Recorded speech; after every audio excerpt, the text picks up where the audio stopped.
على قدوم هذا الشهر الكريم، هل تعين هيئة الهلال الأحمر بهذا وكما عودتنا بهذا الدعم اللامحدود والمساعدة الإنسانية. وحقيقة يعني المواطنين سعداء اليوم بهذا التدشين، لأنها جات في ظروف استثنائية وظروف صعبة ومع الشهر المبارك.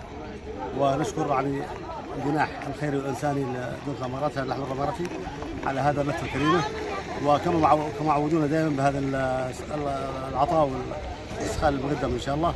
واتمنى لهم التوفيق ان شاء الله في مهام اعمالهم الانسانيه وخيرها ان شاء الله.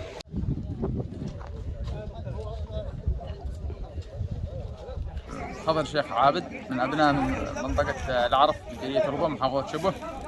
اشكر نيابه عن نفسي وعن ابناء المنطقه وابناء المديريه، اشكر دوله الامارات العربيه المتحده والهلال الاحمر الاماراتي لما يقوم به من دور اغاثي وانساني كبير تجاه ابناء المحافظه والمديريه، ومن تقديم مساعدات غذائيه للمواطنين.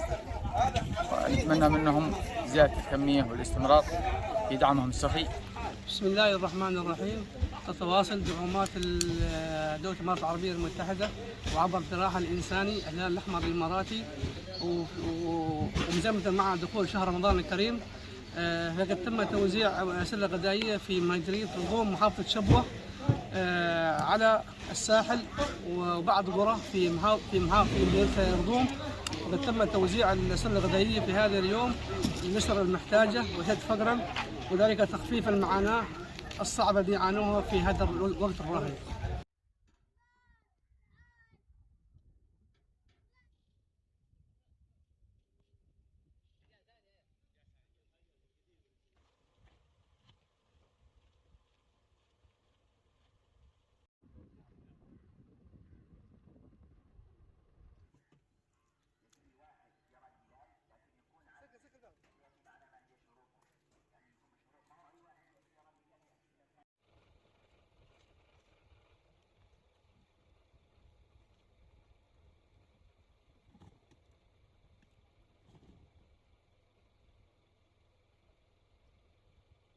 الهلال خلاص افطروا غدا واعلنوا ان غدا عيد.